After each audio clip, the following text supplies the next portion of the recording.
Muy buenos días, ¿cómo están? Bienvenidos. Los niños pueden pasar a su salón, los adolescentes a su guarida, por favor.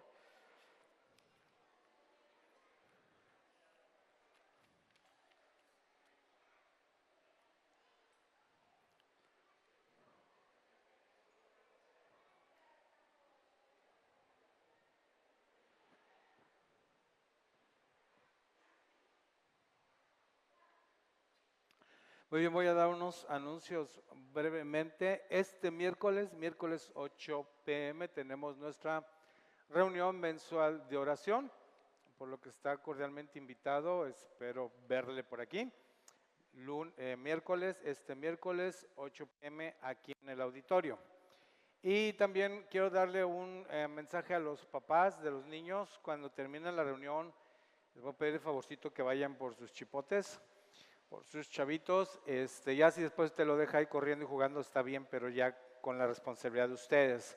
Entonces, por favor, terminando la reunión, pase por sus niños. Muchas gracias. Y pues vamos a darle paso a la enseñanza del día de hoy. Acompáñenme, por favor, al Evangelio de Mateo, capítulo 26.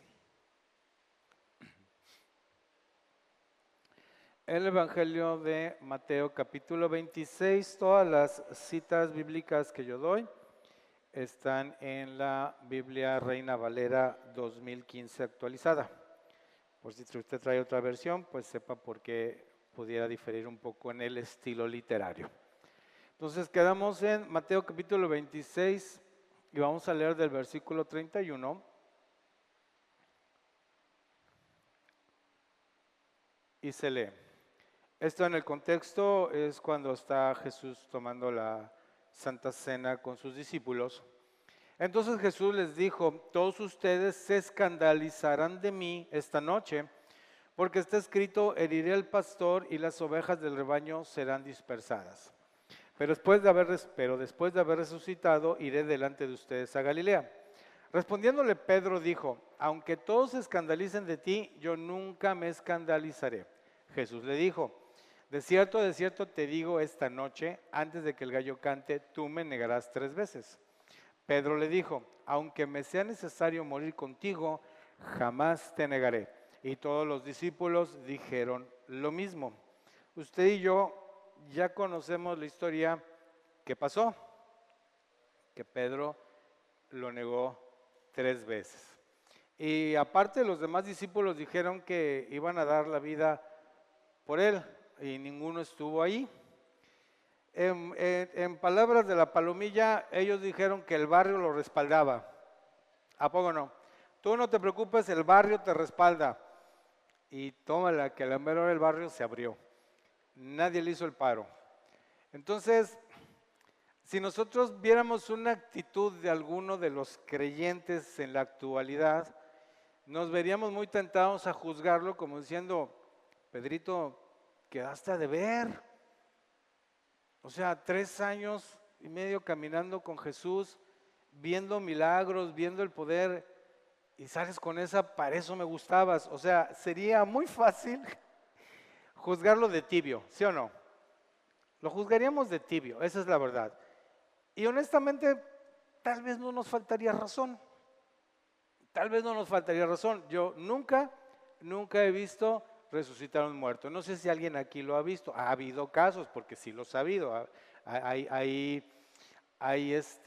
evidencias de gente que ha resucitado, que se ha orado por ellos y ha resucitado, pero yo en particular nunca he visto eso. Nunca he visto, bueno, sí vi una vez a un paralítico caminar, pero la verdad no le creo. O sea, al tipo no le creo, honestamente. No dudo que esas cosas pasen, pero a ese tipo en particular no le creo. Para mí que estaba haciendo su show, él buscando dádivas o yo no sé. Pero no dudo también, hay muchos lados donde los paralíticos han caminado o los ciegos han recobrado la vista. Sí pasa, yo nunca lo he visto. ¿Qué esperaría yo de una persona que ha visto tales milagros y ha estado en ese mover? Pues que respondiera como es debido, como corresponde, ¿no? Entonces, Pedro, quedaste a deber. Ahora acompáñame, por favor, al libro de los Hechos, capítulo 20. Vamos al libro de los Hechos, capítulo 20, y vamos a leer versículo 7. El primer día de la semana, cuando estábamos reunidos para partir el pan, Pablo comenzó a hablarles porque había de partir al día siguiente, y alargó el discurso hasta la medianoche. Había muchas lámparas en el piso superior donde estábamos reunidos. Y a cierto joven llamado Éutico, que estaba sentado en la ventana, le iba dominando un profundo sueño. Como Pablo seguía hablando por mucho tiempo, el joven, ya vencido por el sueño, cayó del tercer piso abajo y fue levantado muerto. Entonces, era el mismísimo apóstol Pablo hablando, y Éutico se duerme.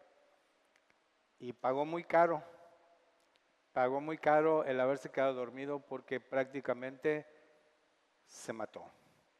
Entonces, ahora acompáñenme, por favor, al libro de los Hechos, capítulo 13. En el libro de los Hechos, capítulo 13, vamos a leer el versículo 4. Hechos 13, 4. Por lo tanto, siendo enviados por el Espíritu Santo, ellos descendieron a Seleucia y de ahí navegaron a Chipre. Después de llegar a Salamina, anunciaban la palabra de Dios en las sinagogas de los judíos. También tenían a Juan como ayudante. Este Juan es Juan Marcos. Habiendo atravesado toda la isla hasta Pafos, hallaron a un mago, falso profeta judío llamado Bar-Jesús. Él estaba con el precónsul Sergio Paulo, un hombre prudente. Mandando llamar a Bernabé y a Saulo, deseaba oír la palabra de Dios, pero el mago Elimas, pues así se traduce su nombre, le resistía, intentando apartar al procónsul de la fe. Entonces Saulo, que también es Pablo, lleno del Espíritu Santo, fijó los ojos en él y dijo: oh tú, lleno de todo engaño y de toda malicia, hijo del diablo, enemigo de toda justicia, ¿no cesarás de pervertir los caminos rectos del Señor? Y ahora, he aquí, la mano del Señor está contra ti, quedarás ciego por un tiempo sin ver el sol. De repente cayeron sobre él niebla y tinieblas, y andando a tientas buscaban quien le condujera de la mano. Entonces, al ver lo que había sucedido, el precónsul creyó, maravillado de la doctrina del Señor. Habiendo zarpado de Pafos, Pablo y sus compañeros arribaron a Perge de Panfilia, pero Juan se separó de ellos y se volvió a Jerusalén. O sea, ¿qué no estás viendo, mijo? ¿Qué no estás viendo lo que está pasando y tú sencillamente ya te cansaste del viaje, ya no puedes más, o extrañas la comida de Jerusalén? Ve tú a saber, o a la novia, yo no sé qué te pasó, pero te rajaste, dirían en mi tierra. Para eso me gustabas. O sea, ¿cómo puede ser que alguien que anhela tener estas experiencias en el Señor, cuando las está viviendo, se regresa? ¿Y cuál fue la consecuencia de haber hecho eso? Vamos a leerlo en el libro de Hechos, capítulo 15. Hechos, capítulo 15, y vamos a leer desde el versículo 36. Hechos 15, 36. Después de algunos días, Pablo dijo a Bernabé: volvamos ya a visitar a los hermanos en todas las ciudades en las cuales hemos anunciado la palabra del Señor, para ver cómo están. Bernabé quería llevar consigo a Juan, llamado Marcos, pero Pablo le parecía bien no llevar consigo a quien se había apartado de ellos desde Panfilia y que no había ido con ellos a la obra. Entonces Pablo dijo: de este man no quiero saber ya nada, no es un buen discípulo, no es confiable, no es un buen ayudante, no es un buen siervo. Bueno, a tal grado llegó la discusión, dice la Escritura, con Bernabé, que Bernabé se llevó a Juan Marcos y Pablo se llevó a Silas. A tal desacuerdo llegaron porque Pablo no estaba de acuerdo en llevar a alguien que le había quedado tan mal. Entonces, ¿qué aprendemos de todo esto? Aprendemos que somos seres humanos y somos personas totalmente vulnerables y somos completamente, ¿cuál sería la palabra? Que no puedes confiar en ellos. No somos confiables, no somos confiables. Algo que ayudó mucho en mi madurez como creyente fue entender dos cosas. Algún día, quizás no hoy, quizás no mañana, pero algún día yo a usted le voy a quedar mal. Inexorablemente, inexorablemente. Y algún día, quizás no hoy, quizás no mañana, pero usted me va a quedar mal. ¿Está de acuerdo conmigo? Somos seres humanos, somos totalmente falibles. No hay garantía. Los creyentes somos como un auto seminuevo, ¿sabe? Porque los autos seminuevos están en muy buen estado, pero no tienen garantía. No hay garantía, te pueden fallar. Pero cuando ves un carro ya viejo, destartalado, todo chocado, pues esta cosa se va a descomponer en cualquier momento. Pero si ves un auto seminuevo, tú dices, pues está bien, míralo, está impecable, está de una pieza, 10,000 kilómetros, porque lo traía una viejita, bueno, eso dicen los vendedores siempre, ¿no? Lo traía una viejita que nomás iba al súper y regresaba. Ese carro con 10,000 kilómetros impecable que nomás trajo la viejita, te puede dejar tirado. Bueno, usted me puede dejar tirado, yo lo puedo dejar tirado. ¿Que quiero hacerlo? No, por supuesto que no. Pero de que puede suceder, puede suceder. Grábaselo en su corazón, eso se llama madurez. Y se va a evitar muchas amarguras además, muchísimas. Entonces, somos seres totalmente falibles y estamos hablando de personas como Juan Marcos, que escribió un evangelio, casi nada, inspiración de Dios divina, del Espíritu Santo, para escribir uno de los evangelios. De hecho, es el primero que se escribió. Casi nada. Pues ese es el mismo Juan Marcos que dejó tirado a Pablo allá en el viaje. No se diga Pedro. Pedro escribió varias cartas, un pilar del Evangelio, y quedó bien mal, quedó bien mal. Entonces, ¿qué aprende? Éutico, pues bien dormido, ¿no? ¿Qué aprendemos de todos estos personajes? Que si ellos, siendo gente poderosísima en la fe, habiendo estado en la iglesia del primer siglo, muchos de ellos habiendo visto al Señor cara a cara, fallaron. Ahora usted y yo, ¿no vamos a fallar? Claro que vamos a fallar. Y a veces pensamos que no tenemos por qué fallar. Hoy el Rodo me decía en la mañana, ¿es malo enojarse? Y le digo, es humano. Enojarse es humano. Si no te enojas, no eres humano. O sea, una persona perfecta no es humana. No lo es. Entonces, ¿qué significa esto? Que usted y yo pecamos ayer, hoy y mañana. Y el que diga que no tiene pecado hace mentiroso a Dios, porque todos pecamos. Y no quiero hacer una apología del pecado y una actitud cínica y frívola en decir, pues ahí está, ya ves, todos pecamos. Entonces, puedo hacer de mi vida un papalote, puedo comportarme de la manera más ruin y detestable con medio mundo, pues somos humanos. No, no es mi intención decir que podemos hacer lo que nos da la gana porque finalmente todos pecamos. Pero tenemos que estar conscientes que sí, que todos pecamos. Algunos lo hacen de una manera más grotesca, otros lo hacen de una manera más sutil, pero como quiera, todos pecamos. Ahora bien, ¿por qué digo esto? Bueno, digo esto porque de cómo vemos nosotros el pecado o cómo entendemos la salvación dependerá mucho de cuál es nuestra vida como creyentes. Depende mucho de nuestra vida espiritual. Entonces, ¿qué es la salvación? Pues es algo que pienso que todos sabemos, ¿no? ¿Qué es la salvación? Mire, acompáñeme por favor Primera de Corintios, capítulo 15, versículo 1.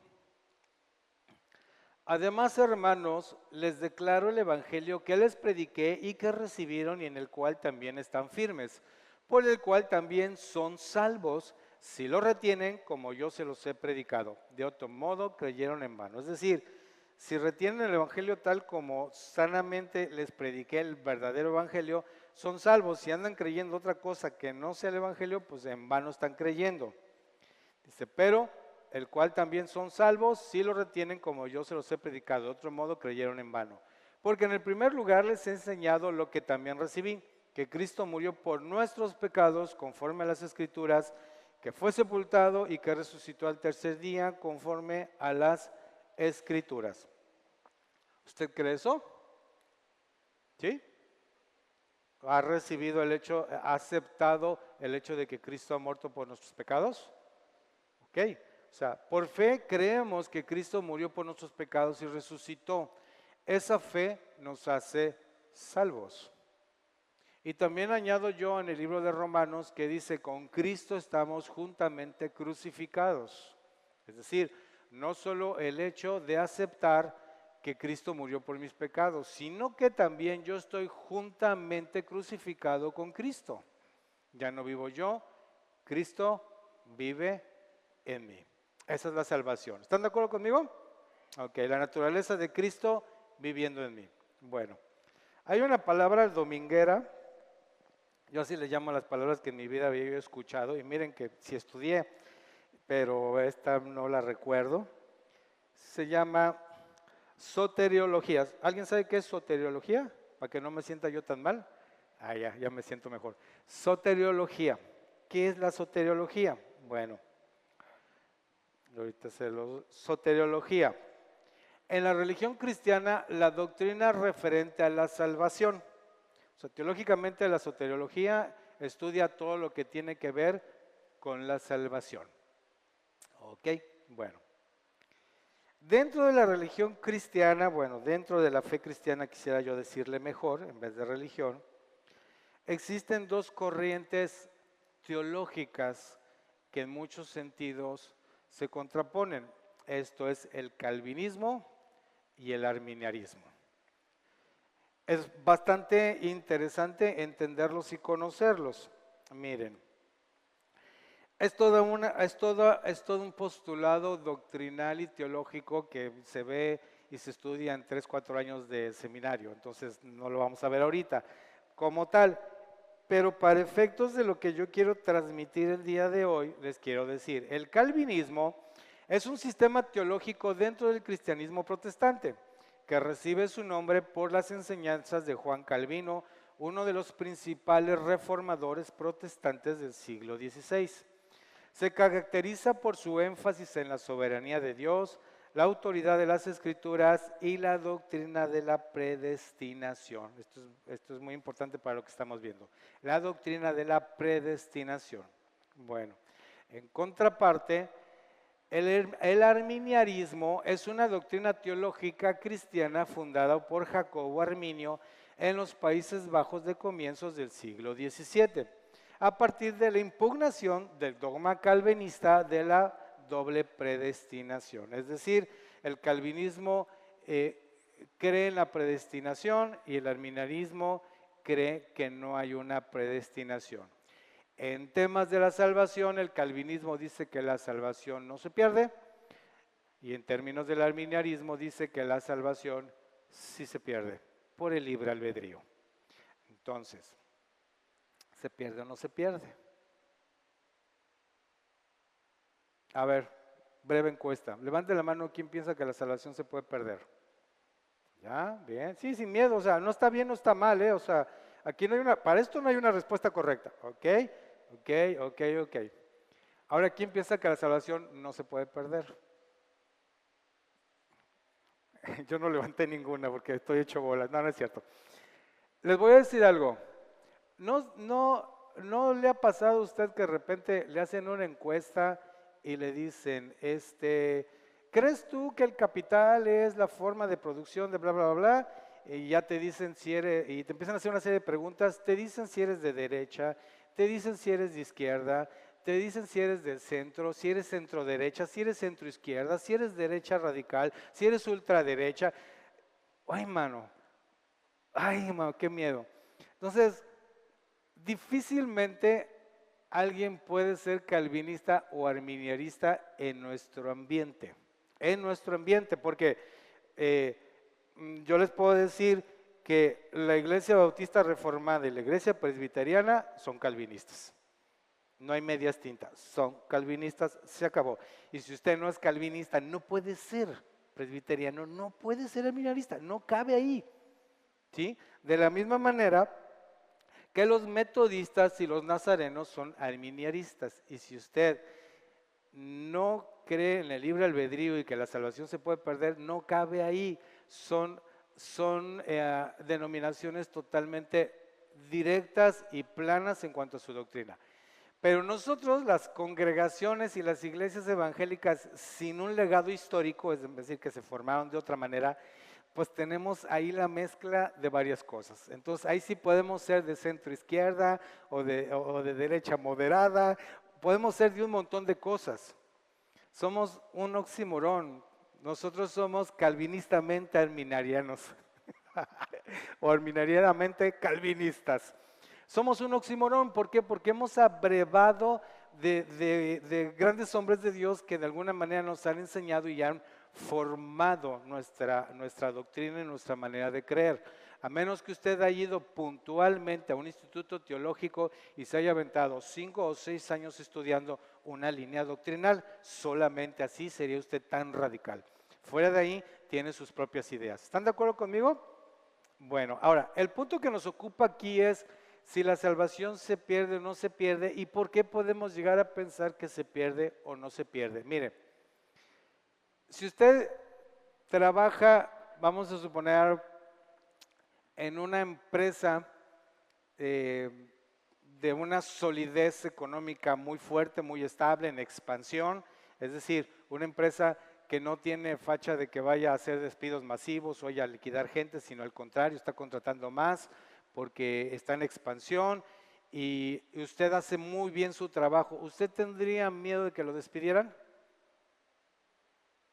No, no, a menos que usted pensara que si comete un error, lo van a botar de ahí. No porque no haga bien su trabajo, sino porque en algún momento usted se puede equivocar y sabe que en ese lugar hay cero tolerancia al error. Si yo me equivoco, vas para afuera. Entonces sí tendría miedo. No porque no hago bien mi trabajo, no porque no soy puntual, no porque llego a tiempo, no porque me voy hasta a veces después de mi horario, no porque no entrego todo mi trabajo a tiempo, no porque no soy eficiente, sino porque sé que si cometo un error me van a botar de ahí. Es la única manera que yo pensara que me podían correr de ese lugar, pero viviría con el temor de que en algún momento me puedo equivocar y me van a botar de ahí. Esa es la única manera. Ahora, ¿por qué pensaría yo que la salvación no se puede perder? O sea, digo, independientemente de que usted lo crea o no estoy diciendo que sea su actitud, pero ¿por qué podría yo pensar que la salvación no se pierde? No se pierde porque soy una persona sumamente tibia, y en mi tibieza me reconforta saber que aunque soy un tibio, no importa, soy salvo. A todo dar, no pasa nada. Puedo sentirme bien apapachando, solapando mi tibieza. Al fin y al cabo, pues soy salvo. Entonces, usted puede darse cuenta que muchos creyentes que llevan una vida, no es que nos equivoquemos, todos nos equivocamos, no es que pequemos, todos pecamos, sino que literalmente viven una vida disipada, haciendo de su vida un papalote, pero se sienten totalmente tranquilos porque Dios es amor. Y yo soy calvinista, salvo para siempre. Entonces, si ya soy calvinista, ya la tengo hecha, tengo mi pasaporte al cielo. Es así. Y si yo no quiero que mi congregación sean unos frívolos, pues les meto el calambre de que la salvación sí se pierde o que va a venir el rapto y te quedas y mira si no andan derechitos. Pero no andan derechitos por una naturaleza de Cristo en ti, sino andan derechitos por miedo al infierno, a perder la salvación. Entonces, ¿qué tan, más allá de los quehaceres teológicos que son sumamente loables, son aplaudibles, son admirables, no estoy diciendo que no, jamás voy a denostar el estudio teológico y todo lo que estos hombres han hecho por siglos, para que usted y yo tengamos un evangelio como lo conocemos. Pero en la práctica, en nuestra vida práctica, usted y yo, ¿de qué nos sirve pensar o considerar si la salvación se pierde o no? Porque uno tiene que estar seguro de su salvación, pero tiene que estar seguro de su salvación no porque Calvino lo dice, no por eso. ¿Por qué tendría uno que estar seguro de su salvación? Yo le voy a decir por qué. Mire, acompáñeme por favor a el Evangelio de Juan, capítulo 21.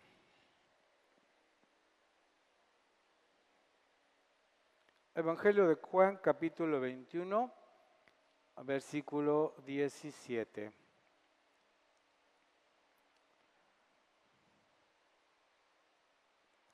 En el contexto, Jesús ya resucitado está hablando con Pedro y por tercera vez le dice: Simón, hijo de Jonás, ¿me amas? Pedro se entristeció de que le dijera por tercera vez: ¿me amas? Y le dijo: Señor, tú conoces todas las cosas, tú sabes que te amo. Jesús le dijo: apacienta mis ovejas. De cierto te digo que cuando eras más joven tú te ceñías e ibas a donde querías, pero cuando seas viejo extenderá las manos y te ceñirá otro y te llevará a donde quieras. Esto le dijo señalando con qué muerte Pedro había de glorificar a Dios. Después de haber dicho esto, le dijo: sígueme. O sea, ese Pedro que negó a Jesús fue totalmente restaurado por el amor y la misericordia de Cristo. Sígueme. O sea, deja ya las broncas pasadas atrás, yo ya resucité, la muerte ha sido vencida. Sígueme. Ahora acompáñenme por favor a Hechos capítulo 20.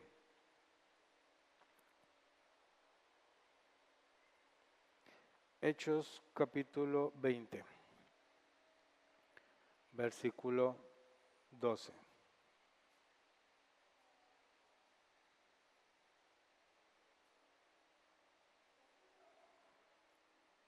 Hechos 20, versículo 12.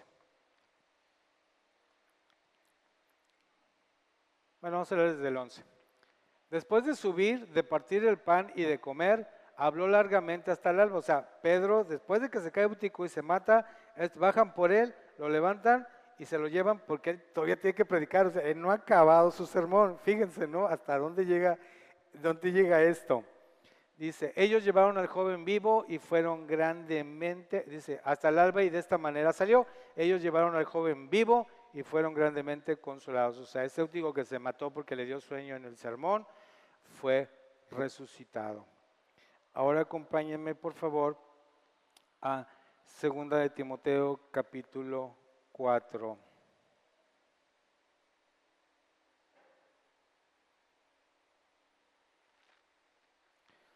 Segunda carta a Timoteo capítulo 4 y vamos a leer versículo 9. Está hablando con Pablo está hablando con Timoteo y en el versículo 9 se lee: procura venir pronto a verme porque Demas me ha desamparado habiendo amado al mundo presente y se fue a Tesalónica. Crescente fue a Galicia y Tito a Dalmacia. Solo Lucas está conmigo. Toma a Marcos y tráelo contigo porque me es útil para el ministerio. Ese Juan Marcos que Pablo dijo: a mí ni lo quiero ni ver. Él me dejó ahí botado, se largó a Jerusalén, hay que le vaya bien. yo no quiero nada que ver con él. Ese mismo Pablo está diciendo, tráeme a Juan Marcos porque me es útil para el ministerio. ¿Se dan cuenta? Entonces, ¿por qué usted y yo podemos estar tan seguros de nuestra salvación? Porque sabemos que aun cuando pequemos, aun cuando nos equivoquemos, la misericordia y el amor de Dios es suficiente para restaurarme en cada caída. Si no fuese así, ¿qué estamos haciendo aquí? Si no fuera así, si no dependiéramos de la gracia de Dios y de la misericordia de Dios y del perdón de Dios todos los días que estamos haciendo aquí, estaríamos totalmente descalificados. ¿Cómo puedo yo tener tal confianza y plenitud en mi salvación? Porque conozco a mi Dios, conozco a mi Señor, un Dios, un Señor misericordioso. Un Señor que me ama y me perdona y me levanta y me restaura.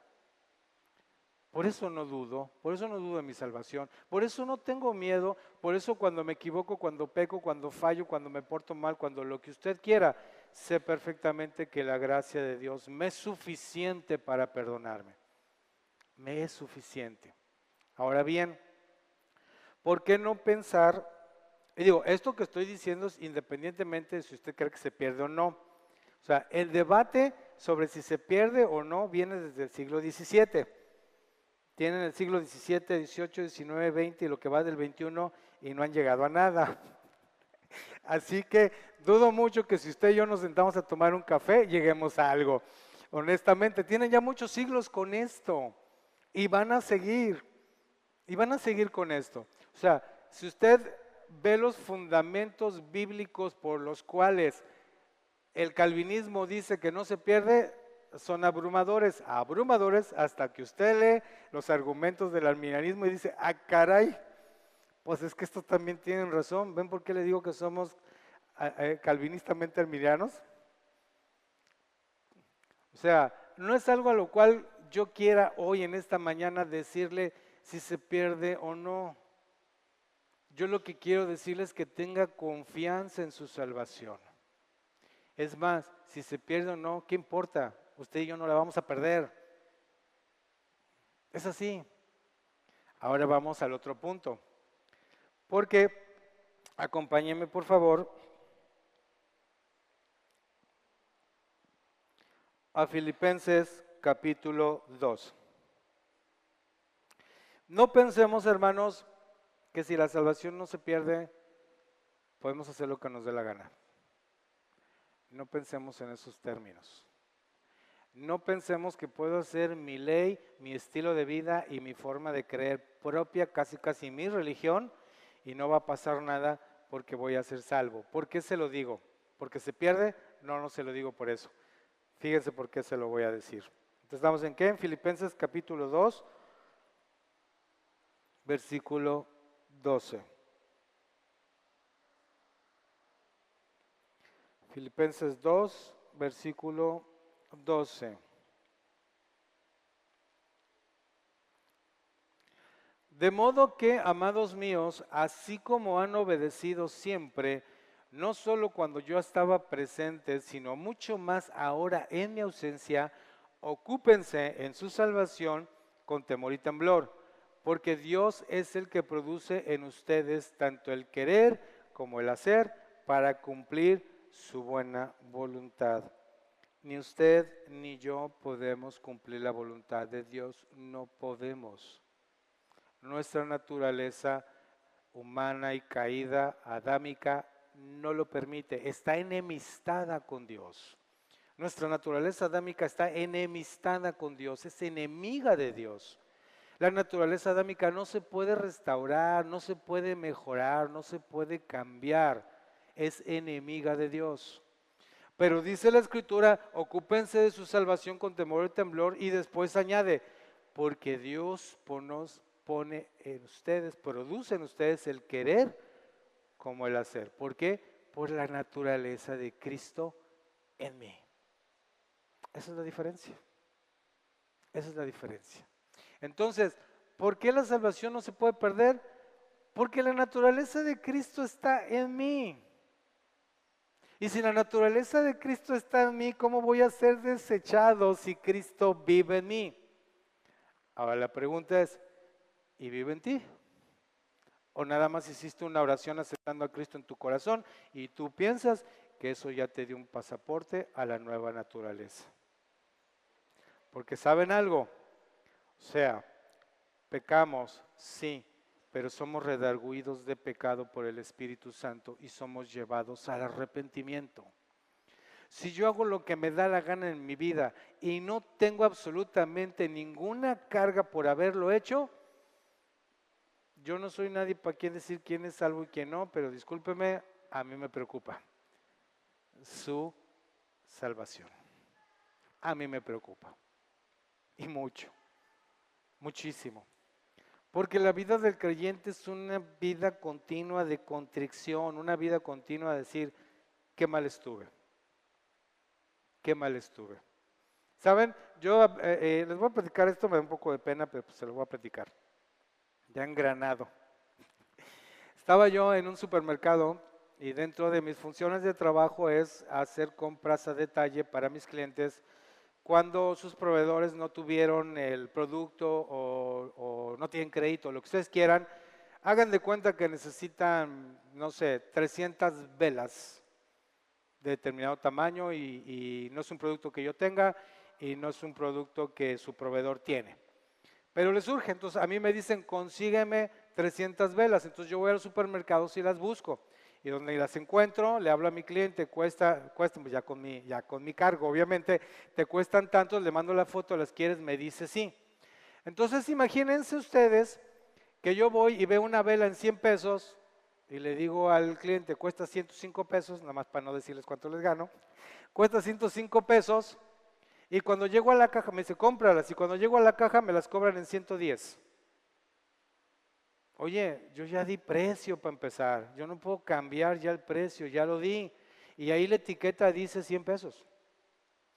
Entonces, de acuerdo a la ley, de acuerdo a la Procuraduría del Consumidor, un establecimiento que publica un precio te lo tiene que respetar, aunque se haya equivocado.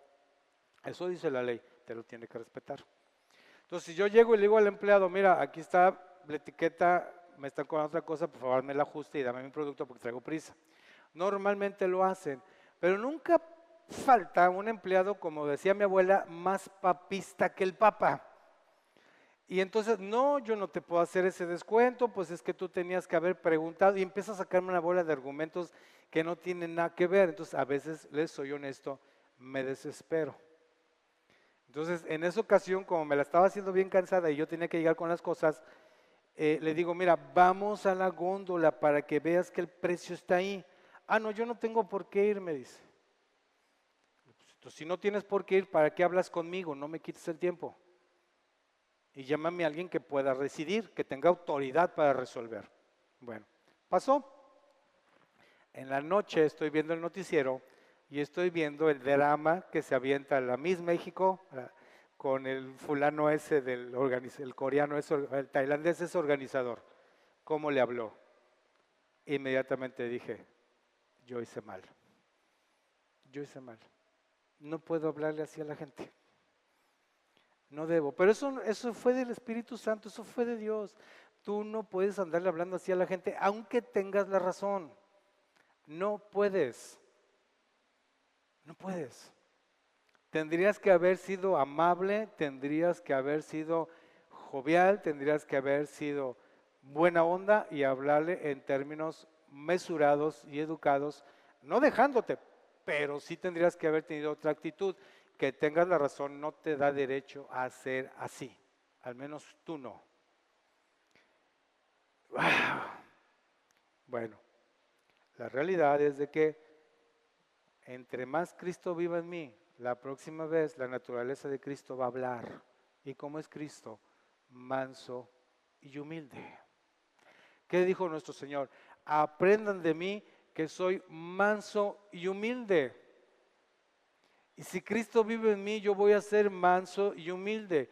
Pero si nada más quiero obedecer lo que la Escritura dice, que debo ser manso y humilde, no voy a poder, porque mi naturaleza caída está enemistada con Dios. No puede hacer la voluntad de Dios. Entonces, ¿qué me queda? Decir, Señor, tengo que crucificar mi orgullo, tengo que llevar ese orgullo a la cruz y decir, no vivo más yo, vive Cristo en mí, y quien vive en mí es manso y humilde. ¿Tan, tan? ¿Me hizo feliz sentirme así? No de primera instancia, honestamente, no de primera instancia, pero ahora me hace feliz saber que Dios no me ha dejado, que soy su hijo, que sigue teniendo cuidado de mí, que sigue madurándome, que sigue tratando conmigo. Y anhelo esa naturaleza de Cristo que madure a tal manera que yo pueda decir, ya no vivo yo, Cristo vive en mí. ¿No lo anhela usted, hermano? ¿No anhela decir eso? Quien me ve a mí, ve a Cristo. Imagínense decir, quien me ve a mí, ve a Cristo. Acompáñenme, por favor. Y al rato no quiero que me anden diciendo Lord Veladoras, ¿no? Me saquen en un video y a Lord Veladoras. Ok, acompáñenme, por favor, a la carta a los Filipenses, capítulo 3.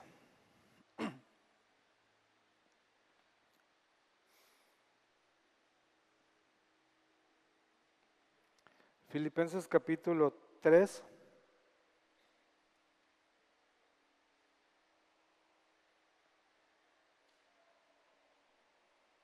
No, perdón, es... sí, 3. Sí, 3. Permítame un momentito, porque creo que me equivoqué. No, es 2, perdón. Filipenses capítulo 2.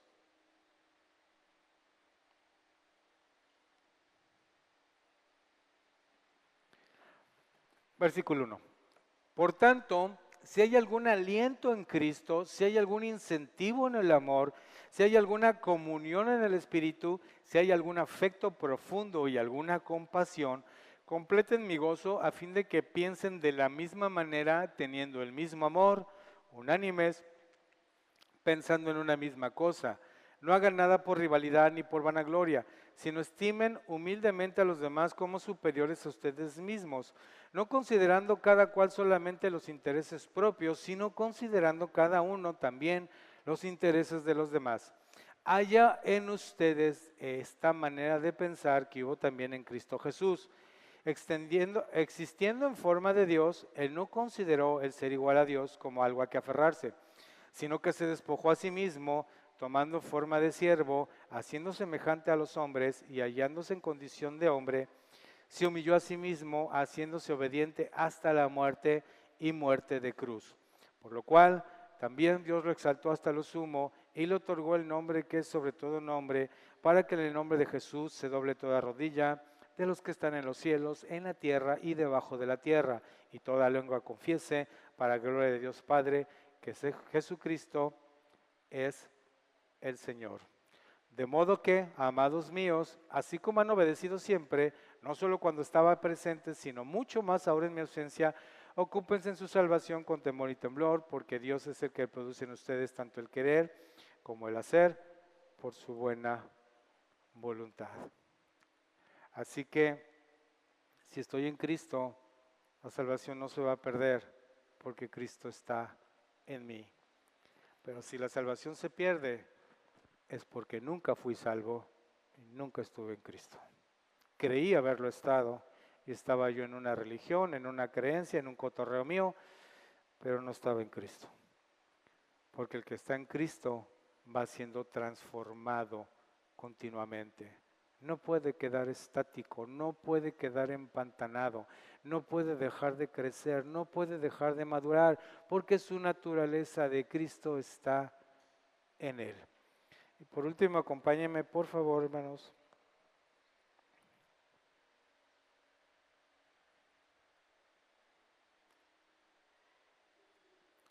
Carta a los Romanos. Carta a los Romanos, capítulo 8.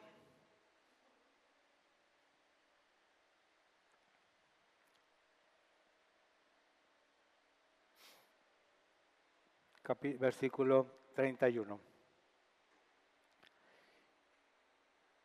¿Qué pues, pasan los chicos de la alabanza, por favor? ¿Qué pues diremos frente a estas cosas?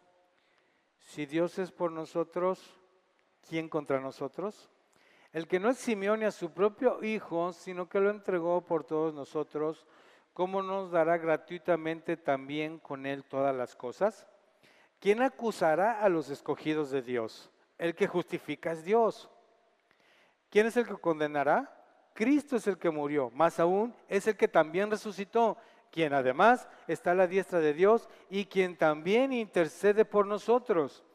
¿Quién nos separará del amor de Cristo? ¿Tribulación o angustia o persecución o hambre o desnudez o peligros o espada? Como está escrito, por tu causa somos muertos todo el tiempo, fuimos estimados como ovejas para el matadero. Más bien, en todas estas cosas somos más que vencedores por medio de aquel que nos amó, por lo cual estoy convencido de que ni la muerte, ni la vida, ni ángeles, ni principados, ni lo presente, ni lo porvenir, ni los poderes, ni lo alto, ni lo profundo, ni ninguna otra cosa creada nos podrá separar del amor de Dios, que es en Cristo Jesús, Señor nuestro. Amén.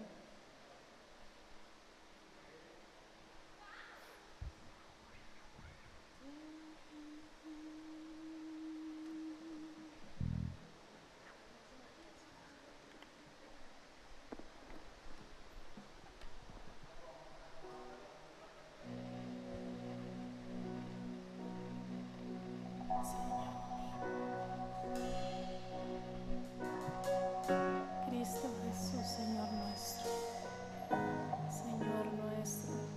Dios de mi salvación,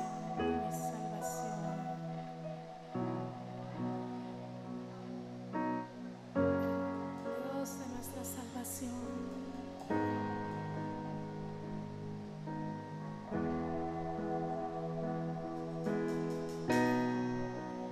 Dios de mi corazón,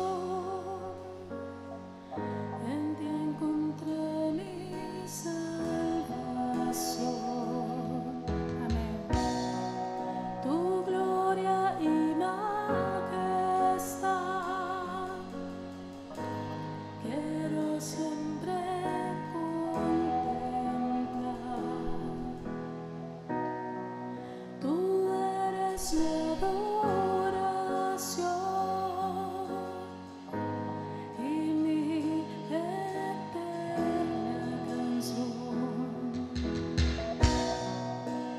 Todo mi interior es cautivado por tu amor.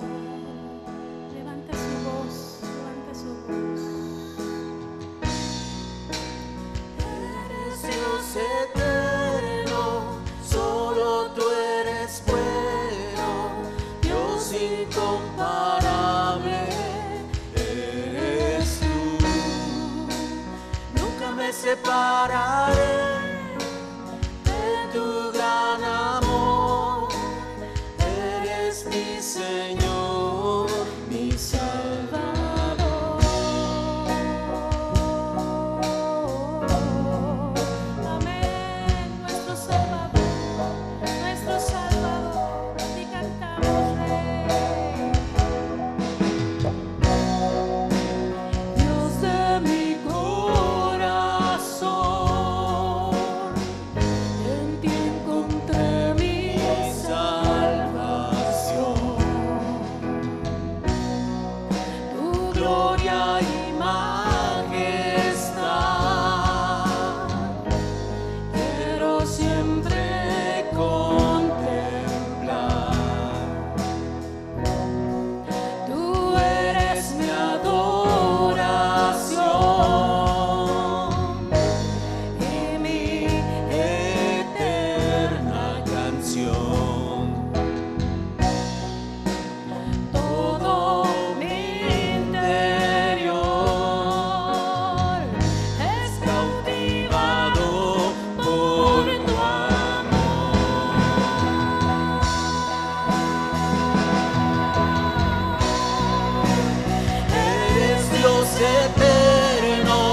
separaré de tu gran amor. Eres mi Señor, mi Salvador. Mi Salvador, mi Salvador.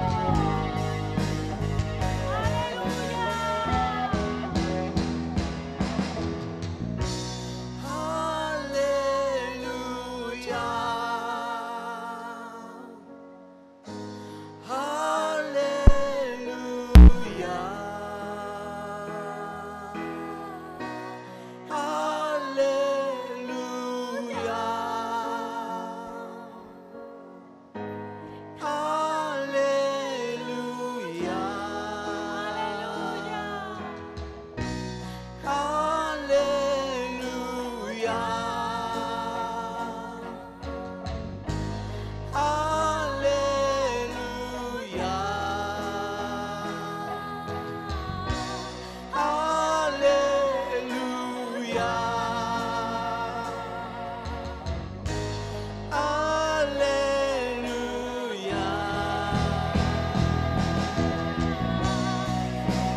Eres Dios eterno, solo tú eres bueno, Dios incomparable eres tú. Nunca me separaré de tu gran amor. Eres mi Señor, mi Salvador. Eres Dios eterno, solo tú eres bueno, Dios incomparable eres tú. Nunca me separaré de tu gran amor. Eres mi Señor, mi Salvador. Aleluya. Amén, aleluya. Aleluya.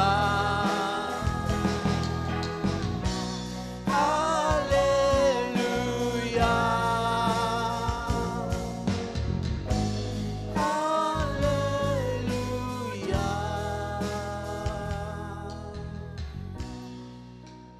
Señor, yo levanto la vida de mis hermanos, mi propia vida, para clamar a ti y suplicarte, Señor. No permitas que nuestro corazón se enfríe. No permitas que la maldad, Señor, no permitas que la mentira, no permitas que la amargura nos desvíe de nuestro sincero y genuino amor por ti. Que tu Espíritu Santo nos esté continuamente guiando, redarguyendo y guiando al arrepentimiento. Que toda altivez, argumento y fortaleza que se ha levantado en las mentes sea derribado y todo pensamiento en nosotros sea llevado cautivo a la obediencia en Cristo Jesús. Y yo quiero pedirte, hermano, en esta mañana, si has estado tibio, si has estado distraído, si ya no te ha importado, si has dejado de madurar, si has dejado de creer, si se ha vuelto una rutina tu vida espiritual, reconcíliate con el Señor en este momento. Vuelve a ese placer de que Dios esté al pendiente de ti. Vuelve a ese placer de que, como un padre que educa y cría a su hijo, no permite que te desvíes ni a diestra ni a siniestra. Vuelve a vivir ese placer de gozarte en las cosas de tu Señor, y despójate de toda amargura, despójate de todo aquello que te ha hecho estorbo, porque Dios te está llamando en esta mañana a crecer, te está llamando esta mañana a madurar, te está llamando en esta mañana a morir en esa cruz todo tu ego, todas tus cosas, para que puedas vivir la plenitud de la vida de Cristo en ti.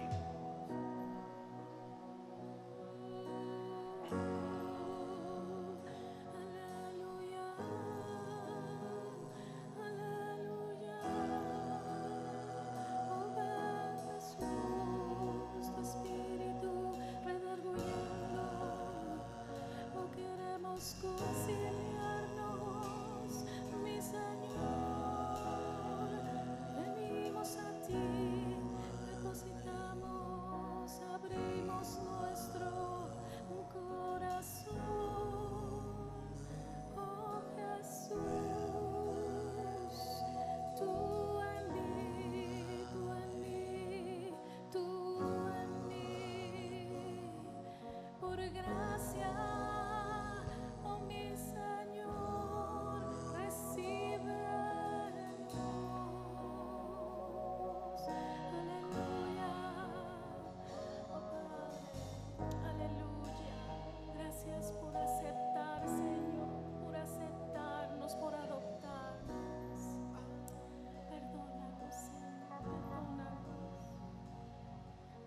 libertad queremos caminar en ti, con libertad, una libertad que solo tú das. Aleluya, aleluya, glorificamos tu nombre. Aleluya, aleluya, aleluya. Aleluya, mi Señor. Vamos a empezar otra vez. Otra vez. Podemos empezar otra vez.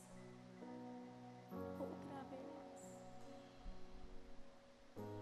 Tu misericordia son